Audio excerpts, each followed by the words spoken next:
네, 오늘 지난주와 동일한 본문인 갈라디아서 5장 22절 23절 말씀으로 가장 먼저 읽는 열매 사랑이라는 제목으로 여러분과 함께 말씀을 나누고자 합니다. 아마도 제가 작년에 소봉성교에 부임하고 난 다음에 믿음, 소망, 사랑 이런 주제들로 설교를 하면서 주제 설교를 한 이후에 오랜만에 여러분들과 함께 주제를 가지고 나누는 것 같습니다. 여러분, 저는 과수원을 해본 적이 없는데 혹시 과수원에서 열매가 익을 때 어떻게 익는지 아십니까? 제가 들어보니까 가장 먼저 햇볕을 받은 열매가 익는다고 해요. 제일 먼저. 그래서 나무가 이제 그 가장 먼저 익은 열매로부터 어떤 신호가 가는지는 잘 모르겠습니다. 그래서 다른 열매들이 이제 우리가 익기 시작할 때가 되었구나 라고 느끼게 되고, 거기서부터 이제 온 나무의 모든 열매들이 익기 시작한다는 것이죠. 그래서 이 바울의 성령의 9가지 열매를 나열할 때 저는 바울이 그냥 아무렇게나 쓰다가 사랑이 제일 앞에 왔다 이렇게 생각하지는 않습니다.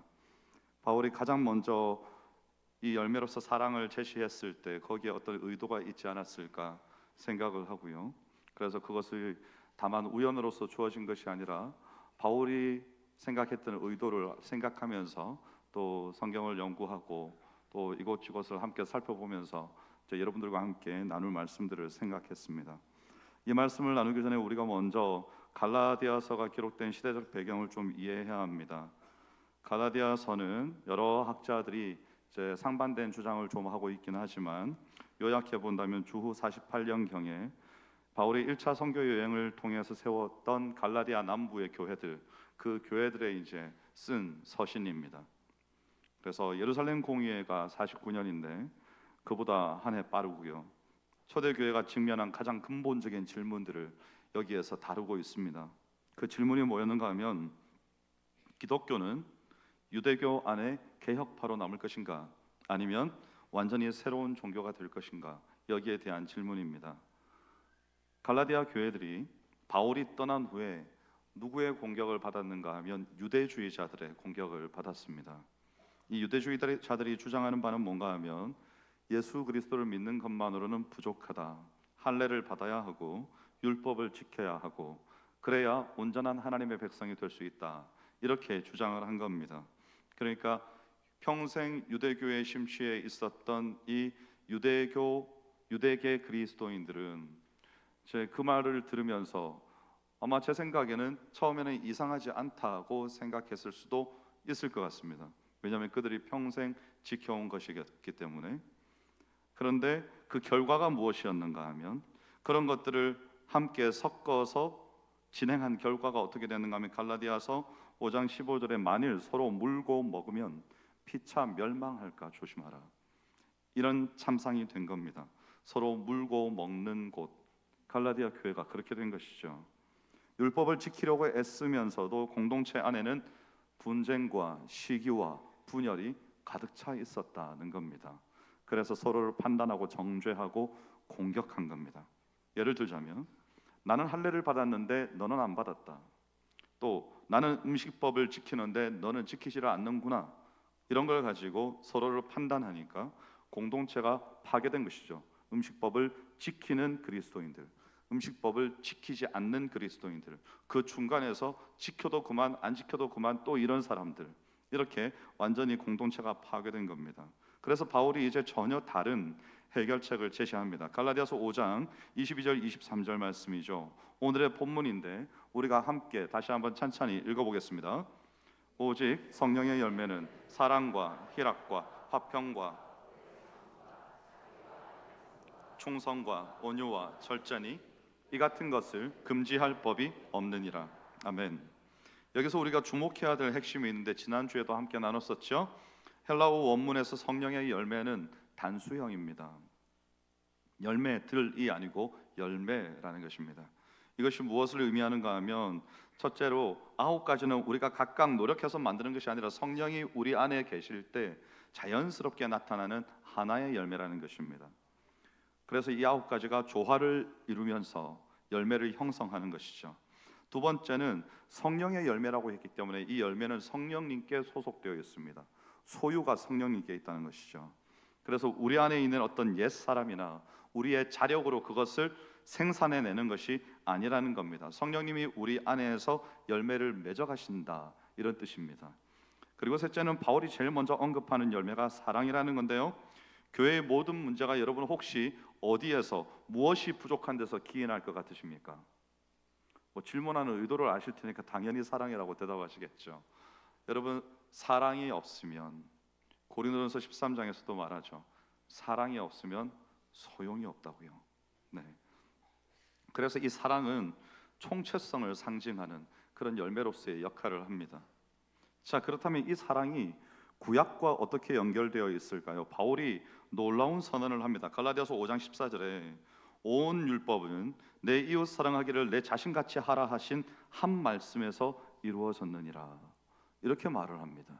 자, 여러분, 바울이 지금까지 율법주의를 아주 강력하게 배격해 왔습니다. 그런데 여기서 온 율법이 한 말씀에서 이루어졌다고 말을 하고 있는 겁니다. 그 한 말씀이 뭔가 하면 레위기 19장 18절인데요, 내 이웃 사랑하기를 내 자신같이 하라, 이 말씀입니다. 이건 율법을 폐기하는 것이 아니고 율법이 사랑 안에서 완성되는 것을 보여주는 거죠. 율법의 진정한 목적은 예수님께서 말씀하신 것처럼 하나님을 사랑하고 이웃을 사랑하는 것, 그게 율법의 진정한 목적입니다. 그래서 사랑하는 사람은 율법이 요구하는 것을 자연스럽게 행하게 되는 것입니다. 이것을 구약의 헤세드와 연결해 볼 수 있습니다. 헤세드가 사랑과 아주 비슷한 측면이 있거든요. 이 헤세드가 뭔가 하면 여러분이 아시는 인자, 긍휼, 인애, 은총, 이런 것들이 다 헤세드를 다 다르게 번역한 말들입니다. 제가 이 헤세드를 룻기 설교를 8차례 여러분과 함께 나눌 때 헤세드의 뜻을 어떻게 여러분들에게 말씀드렸는가 하면, 헤세드는 사람이 당연히 행해야 될 책임의 그 의무를 넘어서서까지 사랑을 행하는 것이다, 이렇게 말씀드렸습니다. 그래서 헤세드라는 것은 누구든지 하는 사랑, 당연히 해야 되는 사랑, 이런 게 아닙니다. 그것을 넘어서서 하지 않아도 됨에도 불구하고 자기 자신이 희생을 감수하면서까지 사랑하는 것, 그것을 우리는 헤세드라고 부르는 겁니다. 그래서 출애굽기 34장 6절 7절 말씀에 보면요, 여호와라 여호와라 자비롭고 은혜롭고 노하기를 더디하고 또 인자와 진실이 많은 하나님이라. 여기서 인자가 헤세드입니다. 이 인자를 천대까지 베풀며 악과 과실과 죄를 용서하리라, 이렇게 말씀하셨습니다. 이 헤세드가 세 가지 특징이 있습니다. 첫 번째는 언약 관계에 기초한다는 것이고, 두 번째는 일방적입니다. 그리고 세 번째는 희생적입니다. 에스겔 16장에 보면 이 사랑이 아주 강력하게 나타나는데, 아이가 버려져 있습니다. 근데 버려진 아이가 피투성이인 거예요. 근데 하나님께서 지나가시다가 이 아이를 보시고 두 번이나 외치시는 겁니다. 너는 피투성이라도 살아있으라, 피투성이라도 살아있으라, 이렇게 외치셨습니다. 근데 하나님께서 이 아이를 살려주시는 데서 그치신 게 아닙니다. 이 아이를 자신의 옷으로 덮어주시고 언약을 맺으시고 자기 백성 삼아주셨습니다. 여러분, 이게 헤세드죠. 그렇게까지 해야 되는가? 그런데 그렇게 하는 겁니다. 그게 헤세드입니다. 이것이 성령의 열매로서 사랑이라고 볼 수 있습니다. 호세아는요, 이 사랑이 얼마나 끈질긴지 보여줍니다. 아내가 배신합니다. 다른 남자들을 따라갑니다. 근데 하나님이 호세아 3장 1절에 보면 또 가서 사랑하라고 말씀하시는 겁니다. 여러분, 또 가서 사랑하라, 이 말을 우리가 성경을 통독하다가 읽고 지나갈 수 있죠. 아, 그래, 참 하나님의 사랑이, 그리고 호세아의 이 성품이 참 대단하구나, 이걸 다 순종하네, 이러고 우리는 지나가죠. 근데 여러분이 그렇게 사랑한다 생각해 보십시오. 지금 이 말이 뭔가 하면요, 만약에 호세아가 이런 명령을 받았다고 생각해 볼 수 있습니다. 가서 너는, 내가 너를 샘플로 세울 테니까 이 여인과 가정을 이루어서 내가 시키는 대로 한번 해봐. 그래서 수동적으로 움직이는 결혼 생활을 했다. 그러면 어쩌면 호세아가 아, 그래, 하나님이 시키시는 거니까 해야지, 이렇게 했을 수도 있죠. 근데 말씀해 보니까 가서 사랑하라, 그런 겁니다. 호세아는요, 그런 척 한 게 아니었습니다. 진짜 그 여인을 사랑한 거예요. 하나님이 사랑하라 하시니까. 근데 이 여인이 하루가 멀다 하고 나가요. 집을 나가서 다른 남자와 같이 사는 겁니다. 그러면 가서 또 데리고 옵니다. 하나님 뭐라 그러신다고요? 사랑하라. 또 사랑해요. 또 나가요. 또 다른 남자를 만나요. 또 데리고 옵니다. 어떡하라고요? 사랑하라. 그래서 호세아 11장 8절 9절 말씀에 보면 에브라임이여 내가 어찌 너를 놓겠느냐, 이스라엘이여 내가 어찌 너를 버리겠느냐, 내 마음이 내 속에서 돌이켜 나의 긍휼이 온전히 불붙듯 하도다. 하나님이 이거 보여주시려고 그러는 거 아닙니까? 불붙는 사랑으로. 그래서 호세아서를 많은 목사님들이 하나님의 불붙는 사랑이라고 말하죠. 하나님의 불붙는 사랑을 하나님께서 보여주시려고 호세아로 하여금 그 불붙는 사랑을 직접 하게 하시는 겁니다. 호세아도 마음에 불이 붙었죠. 호세아가 고멜을 진심으로 사랑했습니다. 근데 이 여인은 계속 떠납니다. 이게 뭐 같다고 그러는 겁니까? 지금 하나님의 백성 이스라엘과 같다, 이렇게 말씀하시는 겁니다. 근데 거기에 나오는 표현이 뭔가 하면 어찌 너를 놓겠느냐, 내가 어찌 너를 놓겠느냐, 이렇게 말씀하시는 거죠. 이게 하나님의 헤세드입니다. 절대 놓지 않으시는, 이것이 또 성령의 열매로서의 헤세드입니다. 이 모든 구약의 헤세드가 어디에서 절정에 이르는가 하면요, 예수 그리스도의 십자가에서 절정에 이릅니다. 요한복음 13장 1절 말씀에 보면 세상에 있는 자기 사람들을 사랑하시되 언제까지요? 끝까지 사랑하시니라. 이 끝까지라는 말은 시간적으로도 끝이고요, 정도상으로 봤을 때 어느 정도를 사랑할 것인가를 봤을 때도 끝까지 사랑했다는 겁니다. 끝까지 사랑한다는 것은 여러분 우리가 쉽게 말하기 어려운 표현입니다.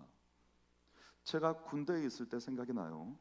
제가 막내였을 때 신병이 들어왔습니다. 제 한 명은 저보다 늦게 왔는데 저보다 고참이었어요. 이른바 논상군번이라 불리는. 그래서 제가 좋다 말았고, 그 다음 신병이 들어왔는데 진짜 제 아래였습니다. 근데 이 친구랑 같이 목욕을 하러 갔습니다. 군부대 내에 있는 목욕탕에. 이제 이등병일 때 옷을 이렇게 벗는데 등에 일본어로 사이코마데라고 새겨져 있는 겁니다. 일본어로. 무슨 뜻인지 아세요? 최후의 그날까지. 제가 그 친구를 제대할 때까지 안 건드렸어요. 무서워서 건드리겠습니까? 등에다가 최후의 그날까지를 새겨가지고 들어왔는데 잘못 건드렸다가 최후의 그날까지 쫓아올 거 아닙니까? 그래서 절대 건드리지 않았습니다. 그런 거죠, 여러분. 제가 농담으로 말씀드렸지만 하나님의 우리를 향하신 사랑은 아들 독생자 예수 그리스도에게서 나타나는데, 그 절정이 예수 그리스도의 십자가인데, 예수님께서는 십자가를 지시기 전부터 자기 백성을 사랑하셨는데 아까 끝까지 사랑하셨습니다. 이제 곧 닥쳐올 어려움과 환난 앞에서 내가 이제 곧 죽을 거니까 이제 좀 마음의 준비도 하고 사람들로부터 떠나서 나 혼자 마음을 가다듬고 조용히 기도하면서 지내야 되겠다? 아니요.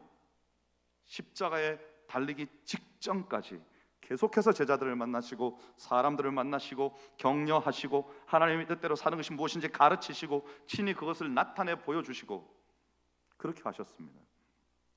이것이 갈라디아서가 말하는, 그리고 성경이 말하는 하나님의 사랑입니다. 예수님께서 이것을 십자가에서 보여주신 겁니다. 우리는 배신했는데 하나님이 찔리신 겁니다. 우리는 죄를 지었는데 하나님이 상하신 거죠. 내가 죄를 지었는데 왜 하나님이 상하냐고요. 내가 배신을 했는데 왜 하나님이 찔리시는 겁니까? 또 우리가 벌을 받아야 하는데 하나님이 징계를 받으신 겁니다. 이것이 하나님의 사랑입니다. 그리고 갈라디아서 2장 20절에서 바울이 고백하는 거 아닙니까? 이 유명한 구절입니다. 나를 사랑하사 나를 위하여 자기 자신을 버리신 하나님의 아들을 믿는 믿음 안에서 사는 것이다, 이렇게 말을 하는 겁니다. 이것이 성령의 청열매 사랑입니다. 이제 우리가 갈라디아서의 아주 중요한 부분을 좀 다루기를 원합니다. 갈라디아서 6장 2절 말씀에 보면 너희가 짐을 서로 지라 그리하여 그리스도의 법을 성취하라 그랬습니다.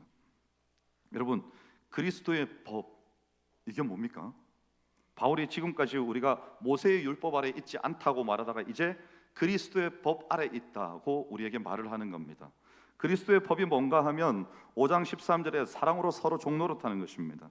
5장 14절에 이웃 사랑하기를 내 자신같이 하라는 것이고, 또 5장 16절, 18절, 25절에 성령의 인도하심을 따라 사는 것이고, 또 6장 2절에 서로의 짐을 지는 겁니다.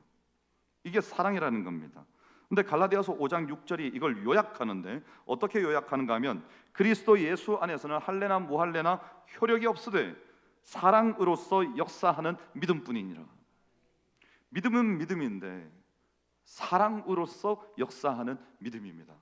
여러분, 여기에 사랑이 빠지고 믿음만 있으면 어떻게 되는지 아십니까? 여러분이 흔히 TV나 영화에서 보는 광신도가 됩니다. 믿음에 미쳐버린 사람들, 이것저것 가리지 않는 사람들, 그래서 사회로부터 격리 대상이 되는 그런 사람들이죠. 근데 사랑으로서 역사하는 믿음입니다. 이것이 갈라디아서에서 나타나 있는 아주 중요한 핵심 중에 하나입니다. 율법을 폐기하는 것이 아니죠. 사랑 안에서 완성된다는 겁니다. 그래서 성령 안에서 살아가는 삶이고, 이웃을 사랑하기를 나 자신같이 사랑하는 것이고, 그리스도의 죽음이 바로 이 법을 설명하고 있다는 겁니다. 자, 그래서 이 말씀이 오늘 우리에게 가져다주는 교훈이 어떤 걸까요? 우리가 서로 물고 먹는 교회에서, 말씀에 나타나는 그대로입니다. 서로 사랑하는 교회가 되어야 된다는 겁니다. 여러분, 우리 교회 공동체를 한번 돌아보십시오. 우리는 물고 먹는 공동체입니까? 서로 사랑하는 공동체입니까? 현대 교회가 갈라디아 교회와 비슷한 문제들을 사실은 더 많이 겪고 있습니다. 우리는 서로를 판단하고 정죄하고 비교합니다. 예를 들면, 나는 새벽 기도를 하는데 너는 안 하잖아. 나는 11조를 하는데 너는 안 하고, 나는 봉사를 하는데 너는 하고 있지 않아. 이런 말들을 우리가 대놓고 못할 수 있죠. 근데 우리의 사역들을 하면서 우리의 마음속에서 어쩌면 계속해서 귀에 들리지는 않지만 아주 큰 소리로 외치고 있을 수 있습니다. 나는 이것도 하는데, 나는 이것도 하고 있는데 너는 그런 것도 하지 않으면서 계속해서 우리의 마음에서 죄를 짓고 있는 것이죠.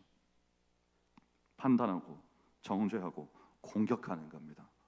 여러분, 입으로 말을 해야 공격하는 게 아닙니다. 예수님께서는요, 생각한 것만으로 이미 간음했다 말씀하셨고, 하나님께서는 여호와는 마음의 중심을 살피느니라 말씀하셨습니다.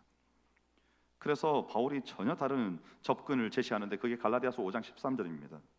형제들아, 너희가 자유를 위하여 부르심을 받았으나 그러나 그 자유로 육체의 기회를 삼지 말고 오직 사랑으로 서로 종노릇하라. 이렇게 말씀했습니다. 율법으로 서로를 판단하지 말고요, 사랑으로 서로를 섬기라는 겁니다. 이것이 그리스도인의 자유입니다. 그리스도인의 자유는 세상 사람들이 이해할 수 없는 자유입니다. 우리는 손발이 착고에 채인 것과 같이 살아가고 있습니다. 어떤 착고에 채여 있습니까? 예배를 나와야 되고, 늘 예수 그리스도의 은혜를 묵상해야 하며, 말씀을 가까이 해야 되고, 쉬지 말고 기도해야 되고, 항상 기뻐해야 되고, 사람들이 볼 때는 그 귀찮게 왜 그렇게 사느냐고 말할 법합니다. 그런데 우리는요, 그것을 억지로 하고 있습니까? 아니요. 우리 중에 누구도 그것을 억지로 하고 있지 않습니다. 너무 기뻐서, 너무 감사해서, 주님 혹시 뭐 더 시키실 거 없습니까? 제가 뭘 더 해드릴까요? 예수 그리스도께 구속되었는데 그 구속이 우리에게 참 자유를 가져다 주었습니다. 내가 분명히 매여 있고 내가 분명히 묶여 있는데, 이것이 매여 있는 것이 아니고 묶여 있는 것이 아닙니다.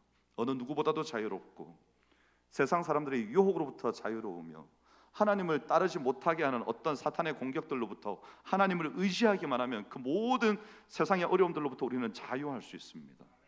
그러므로 우리에게 보혜사 성령을 보내셔서 하나님의 말씀과 뜻과 계획을 깨달아 알게 하시고 기도함으로 하나님을 따를 수 있도록 해주신 거 아닙니까? 성령님이 그 역할을 하시고, 그 역할을 하시면서 우리에게 주시는 게 뭔가 하면 이 성령의 열매입니다. 이 열매가 우리에게서 나타난다는 것이죠. 그래서 여러분, 우리는 율법의 강요가 아니라 사랑의 자발성으로 이렇게 서로를 섬김으로 성령의 열매가 우리의 공동체를 변화시키는지 안 시키는지 한번 보십시오. 제가 여러분 설교를 시작할 때 여러분들과 인사를 어떻게 나누게 합니까? 사랑합니다. 여러분, 저는 제가 처음 수봉산 교회에 와서 사랑합니다 인사를 시켰을 때 여러분의 분위기를 기억합니다. 여러분은 기억이 안 나시죠? 정말 시키니까 하셨습니다. 근데 지금은요, 제가 자 우리 인사합시다 그러면 벌써부터 얼굴이 환해지면서 옆 사람을 쳐다보죠. 여러분, 이게 변화입니다. 말 한마디 매번 반복하니까 내가 하는 말이 나를 변화시키고 있는 거죠. 이게 하나님의 말씀의 능력입니다. 계속 마음에 담으면 인생이 안 변하고 버팁니까? 변하죠. 다른 것도 아니고 하나님의 말씀이며 하나님의 뜻이 선포되는 건데요. 그래서 여러분, 이 사랑, 이 헤세드를 실천할 수 있는 세 가지 방법이 있는데, 그게 첫 번째는 관계 회복입니다. 이 헤세드의 첫 번째 특징은 언약 관계에 기초한다는 것입니다. 하나님이 언약 관계 안에서 이스라엘을 사랑하셨습니다. 여러분, 우리에게도 이런 사람이 있습니다. 교회 안에서 마음이 불편한 사람이 있죠. 피하고 싶은 사람이 있습니다. 생각만 해도 기쁜 사람이 아니고 생각만 해도 화가 나는 사람이 있습니다. 그 사람에게 먼저 다가가는 게 회복이죠. 전화를 걸거나 문자를 보내거나 직접 만나거나 하는 겁니다. 그리고 말하는 거죠. 우리 관계가 좀 불편했던 것 같습니다. 이제 좀 새롭게 시작하고 싶은데 괜찮을까요? 이렇게 물어보는 겁니다. 여러분, 이게 쉽지 않습니다. 왜냐하면 우리 모두는 다 내가 억울하다고 생각합니다. 그리고 내 자존심에 스크래치가 납니다. 내가 마지막까지 지키고 싶은 것인데, 나는 잘못한 거 없는데 내가 왜 이렇게 해야 되지? 이렇게 생각합니다. 상처가 아직도 아픈 거죠. 아물지 않은 겁니다. 그런데 여러분, 헤세드는요, 언약적인 사랑이라고 말씀드리지 않았습니까? 언약적인 사랑이 어떤 건가 하면 의무를 넘어서 있는 사랑, 감정에 매여 있지 않은 사랑입니다. 우리가 감정에 매여 있다면 내가 기분 나쁘면 안 합니다. 그게 감정이죠. 근데 이 언약적인 사랑은 약속에 근거한 사랑입니다. 하나님이 우리와 언약을 맺으셨습니다. 그러므로 우리가 좀 잘못하고 우리가 좀 길에서 어긋나면 내버려 두는 것이 아니죠. 예수님께서 어떻게 사랑하셨다고요? 끝까지 사랑하셨습니다. 우리가 하나님의 가족이라는 사실, 그리스도 안에서 한 형제 자매라는 사실이 그렇게 우리를 움직이게 만드는 겁니다. 그리고 또 하나는 약함을 껴안는 겁니다. 헤세드의 두 번째 특징이 아까 일방적이다 이렇게 말씀드렸습니다. 원웨이죠. 일방통행입니다. 하나님이 이스라엘이 자격이 있어서가 아니라 하나님이 먼저 사랑하신 겁니다. 그래서 갈라디아서 6장 1절 말씀에 보면, 형제들아, 사람이 만일 무슨 범죄한 일이 드러나거든 신령한 너희는 온유한 심령으로 그러한 자를 바로잡고 너 자신을 살펴보아 너도 시험을 받을까 두려워하라. 누군가 실수하거나 죄를 지었을 때 우리의 첫 반응은 뭡니까? 판단입니까? 회복입니까? 아니면 정죄입니까? 온유함입니까? 우리가 하는 말이나 우리의 행동이나 우리의 생각을 한번 돌아보십시오. 바울은 온유한 심령으로 바로잡으라 이렇게 말씀합니다. 겸손함과 공손함과 배려하는 마음, 그걸 가지고 그 사람을 바로잡으라는 것이죠. 그 사람이 자격이 있어서 그렇게 하는 게 아닙니다. 우리가 먼저 하나님께 그 일방적인 사랑을 받았기 때문입니다. 우리도 완벽하지 않았는데, 우리도 약했는데, 우리도 죄인이었는데, 우리도 원수였는데, 근데 하나님께서 그럼에도 불구하고 우리를 사랑하신 겁니다. 그래서 우리도 사랑하는 것이죠. 그리고 또 하나는 짐을 나누는 겁니다. 아까 헤세드의 세 번째 특징이 희생적이다 말씀드렸습니다. 하나님의 사랑은 십자가로 나타나는데, 그래서 갈라디아서 6장 2절 말씀에 보면 너희가 짐을 서로 지라 그리하여 그리스도의 법을 성취하라 그러셨습니다. 누군가의 짐을 진다는 것, 그것이 무엇이길래 그리스도의 법을 성취한다는 겁니까? 고통을 나누는 거죠. 그의 슬픔을 내 슬픔으로 여기는 겁니다. 그의 문제를 함께 해결하려고 애쓰는 거죠. 오늘 얘기하다 보니까 어쩌다가 군대 이야기를 두 번째 하게 되는데요. 신병 훈련의 6주간 훈련의 꽃이라고 불리는 행군이라는 게 있습니다. 마지막 주간에 하는 겁니다. 그 행군을 할 때 18kg 정도 되는 군장을 뒤에다 짊어지고 행군을 합니다. 그런데 가다가 낙오하는 병사들이 있죠. 당연히 있습니다. 특히 여름이나 이럴 때는 더 심각합니다. 그러면 그 낙오하는 병사의 그 군장을 옆에서 교관이나 조교가 보고 있다가 그걸 벗겨냅니다. 왜냐하면 이 친구는 군장을 벗겨내도 자기 혼자 걸어가다가 쓰러질 것 같은 사람이니까. 군장을 벗겨내서 어떻게 할까요? 옆에 있는 병사나 혹은 비교적 팔팔하게 잘 걸어가고 있는 누군가에게 그의 20kg 군장 위에다가 20kg를 또 얹어주는 겁니다. 너는 할 수 있겠다. 이거 좀 전우니까 짊어지고 같이 가라. 그러면 저 같은 사람은요, 내색을 안 하거든요. 힘든 내색을 하지 않고 죽을 똥 살 똥 걸어가고 있는데, 저는 M60 사수였습니다. 10.432kg입니다. M60이 길이가 110.49cm고요. 재원도 다 외우고 있죠. 그걸 얹고 20kg 군장에 10.432kg를 얹었는데 그 친구의 20kg 군장을 그 위에다 또 얹으면 죽습니다. 죽어요. 내색하지 않죠. 아무렇지도 않다는 듯이 걸어가다가 퍼졌습니다. 오르막길을 올라가다가 훈련 마치고 돌아와서 내 몸 안에서 얼마나 혼났는지 모릅니다. 소대 창피를 네 혼자 다 하고 있다고, 그거 좀 못 들고 올라가겠다냐 막 이러면서 얼마나 혼이 났는지 모릅니다. 여러분, 짐을 서로 진다는 건 뭡니까? 그가 힘들 때 그 짐을 내가 들어준다는 거죠. 교회에서 예를 들어보자면, 제가 교회에서 가장 적절한 예가 뭘까 생각하다가 딱 한 가지가 떠올랐습니다. 정말 기가 막힌 생각이라고 스스로도 생각했습니다. 카풀입니다. 카풀. 짐을 서로 진다는 의미를 가장 잘 설명해낼 수 있는 것, 여러분, 카풀은요, 시작은 쉽게 할 수 있습니다. 그런데 끝내지를 못해요. 예를 들어서 여러분이 내가 운전자다, 내 차에다 누군가를 늘 태워요. 여러분, 태워주는 분들, 타고 다니시는 분들 상호간에 잘 생각하십시오. 지금 내가 태워주는 사람이에요. 어느 날부터 태워주기 시작했습니다. 그런데 하다 보니 상황이 여의치 않아서 그만해야 될 때가 된 겁니다. 그래서 운전자 집사님이 타고 다니는 집사님께, 집사님 미안한데 다음 주부터는 내가 못 태워줄 것 같아, 정말 미안해요 라고 말하면, 아 그렇군요, 그럼 다음 주부터는 안 타겠습니다, 이럽니까 여러분? 아니요. 집사님, 내가 뭐 잘못했어? 갑자기 왜 그래? 바로 이 말이 튀어나오지 않습니까 여러분? 그리고 아니야, 그런 거 아니야, 그런 거 아니고 그냥 상황이 내가 지금 더 이상 못 데리고 다니고 다른 일들이 생겼어. 그러면 그분이 나중에 또 뭐라 그래요?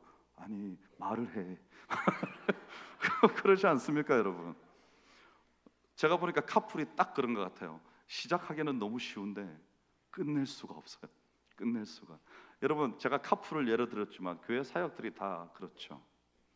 사람들이 모두가 하기 싫은 어떤 사역이 있다고 생각해 봅시다. 모두가 기피합니다. 이 사람한테 물어도 못하겠다, 저 사람한테 물어도 못하겠다, 아무도 못하겠다. 그런 일들이 지금 이제 11월 아닙니까? 그 시즌이 지금 다가왔습니다 여러분. 그래서 그 자리가 비워져 있는 거예요. 어떤 사람이 마음의 감동을 느낍니다. 기도할 때 마음이 무거워요. 그래서 하나님, 이거 제가 해야 되는 겁니까? 근데 하나님이 말씀은 안 하시는 것 같은데 엄청나게 큰 소리가 막 들리는 것 같아요. 그래, 네가 해. 그래서 이분이 장로님을 찾아가고 교육자를 찾아갑니다. 장로님, 목사님, 그거 제가 하려고요. 그러면 당연히 우리는 예의상 물어보죠. 괜찮으시겠어요? 물어보죠. 여러분, 그 힘든 일을 맡겠다는데 그 일을 맡아요. 1년 동안 사역을 잘 했습니다. 우리는 뭔가를 맡으면 열정적으로 열심히 하지 않습니까? 내색하지 않습니다. 나 힘들어 죽겠는데 다시는 안 해, 막 이러면서 하지 않습니다. 그렇죠?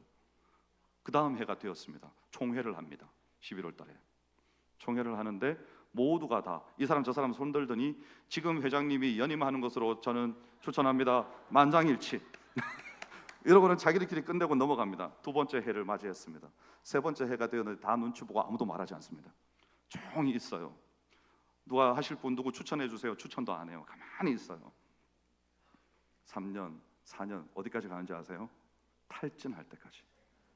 그래가지고 아이 못해 나 안 해, 이제 다시는 하나 봐라 이러고 집어 던져버리면 그제야 어쩔 수 없이 누가 맡아요. 여러분, 교회 일은 그렇게 하면 안 되죠. 짐을 서로 져야 됩니다. 서로. 많이 힘들면 이렇게라도 해야 됩니다. 집사님, 이번에 집사님이 좀 하세요. 그럼 제가 옆에서 이거는 제가 할게요. 이래가지고 나눠서 지면 되죠. 왜 그가 모든 것을 다 해야 되고 우리는 구경하고 있어야 됩니까? 네가 회장이니까 전부 다 해야 되고 올해는 그냥 고생한다 생각해 이러고 왜 우리는 뒷짐지고 있습니까? 교회 일은 그렇게 하는 게 아니죠. 짐을 서로 지라. 그렇게 하면 어떻게 된다고요? 그리스도의 법이 성취된다는 겁니다. 정말 아름다운 법 아닙니까? 그 일을 누가 하셨는가 하면요, 예수님께서 하셨습니다. 예수님께서 짐을 지지 않으셔도 됨에도 불구하고 짐을 져주신 겁니다. 온 인류의 짐을 다 지신 거죠. 그래서 여러분, 이걸 한다는 것은 시간을 내야 되고 돈을 써야 되고 에너지를 소모해야 됩니다. 그런데 이게 십자가 사랑입니다. 예수님께서 우리의 짐을 지셨던 것처럼 우리도 그렇게 따라서 서로의 짐을 져주는 것이죠. 자, 그렇다면 솔직하게 말해보죠. 이런 사랑이 우리 힘으로 가능합니까? 아니요, 안 됩니다. 우리 힘으로 하다 보면요, 불면증 걸리고요, 스트레스 받아가지고 밥이 안 넘어가고요, 그런 일들이 허다하게 있습니다. 우리의 주일날 이루어지는 사역들을 보면. 그래서 어떻게 해야 되는가 하면 성령의 능력으로 해야 되는 겁니다. 갈라디아서 5장 16절에 보면 내가 이르노니 너희는 성령을 따라 행하라. 그리하면 육체의 욕심을 이루지 아니하리라 말씀하셨습니다. 그래서 바울이 성령의 열매라고 말하는 거죠. 성령께서 우리 안에서 맺으시는 열매입니다. 이게 단수인 이유는 9가지가 우리가 각각 노력해서 이거 맺고 이거 맺고 이거 맺고 이렇게 만들어내는 것이 아니고 성령께서 우리 안에 거하실 때 자연스럽게 나타나서 다른 사람들이 볼 때 아, 이 사람은 이렇게 아름답고 훌륭한 열매들을 가지고 있구나라고 보여지게 된다는 겁니다. 내가 이것을 꺼내가지고 이렇게 하나씩 나타내는 것이 아니라는 것이죠. 그래서 로마서 5장 5절에 보면 소망이 우리를 부끄럽게 하지 아니함은 우리에게 주신 성령으로 말미암아 하나님의 사랑이 우리 마음에 부어바 됨이니. 또 로마서 8장 38절 39절에 보면요, 내가 확신하노니 사망이나 생명이나 천사들이나 권세자들이나 현재일이나 장래일이나 능력이나 높음이나 깊음이나 다른 어떤 피조물이라도 우리 주 그리스도 예수 안에 있는 무엇에서 하나님의 사랑에서 끊을 수 없으리라. 끊을 수 없습니다. 아무것도 우리를 하나님의 사랑에서 끊을 수 없다고 지금 분명하게 선언하고 있는 겁니다. 이 사랑이 성령으로 말미암아 지금 우리 안에 있다는 겁니다. 그런데 우리는 어떻게 해야 된다고? 이것을 드러내야 됩니다. 드러내는데 순종이 필요한 거 아닙니까? 이미 우리 안에 부어진 사랑을 우리의 마음에 부은 바 됨이니 부어진 사랑을 나타내라는 것이죠. 이제 말씀을 맺습니다. 오늘은 이 말씀을 하면서 지나가고자 합니다. 사랑하는 성도 여러분, 사랑하십시오. 우리가 성령의 첫 열매인 사랑을 살펴보았는데 설교를 100번을 들은들 한 번을 사랑하지 않으면 말씀은 묻혀있고 썩어지고 사라집니다. 한 번의 말씀을 듣더라도 오늘 이 말씀이 내 말씀인 줄 알고 행하는 자에게 하나님이 복을 주시는 겁니다. 사랑을 더 풍성하게 우리가 맡고 있는 어떤 일이라도 넉넉히 감당할 수 있는 능력도 부어주시고 그 깊은 사랑을 사역을 하면 할수록 깨닫게 하셔서 아, 내가 힘들다고만 생각했는데 도저히 못하리라고 이것을 내버리고 싶었는데 밀어내고 싶었는데 내가 하면 할수록 하나님의 사랑이 내게 더 깊이 깨달아져서 이제는 주님, 제가 무엇을 더 할 수 있을까요? 라고 주님께 기도하고 있는 나의 모습을 발견하게 되는 겁니다. 그래서 여러분, 여러분의 삶에 이 사랑의 열매가 무르익어서 내 삶에 절제하지 못했고 자비롭지 못했으며 오래 참지 못했던 이런 수많은 익지 못하고 있던 다른 열매들이 우리가 사랑을 우리의 삶에서 열매 맺음으로 다른 아름다운 열매들이 함께 드러날 수 있기를. 그래서 우리 교회가 성령의 열매가 이 9가지 열매들이 곳곳에서 저 밖에 소망의 나무에 맺혀있는 저 주렁주렁 맺혀있는 아름다운 열매들처럼 하나님 앞에 그리고 세상 앞에 아름답게 우리의 삶을 통해 드러날 수 있기를 주의 이름으로 축원합니다. 기도하겠습니다. 하나님, 그렇습니다. 언약에 기초한 신실한 헤세드, 책임의 한계를 초월하여 베푸는 그 사랑을 우리가 받았고 이제 성령님이 우리 안에 계셔서 우리로 하여금 그 사랑을 흘려보내고 나타나게 하시는 줄 믿습니다. 순종함으로 그 길에 동참케 하여 주시고 하나님의 살아계심이 성령의 열매들로 아름답게 나타나는 우리의 삶이 될 수 있도록 역사하여 주시옵소서. 감사드리며 예수님 이름으로 기도하옵나이다. 아멘. 다 함께 찬송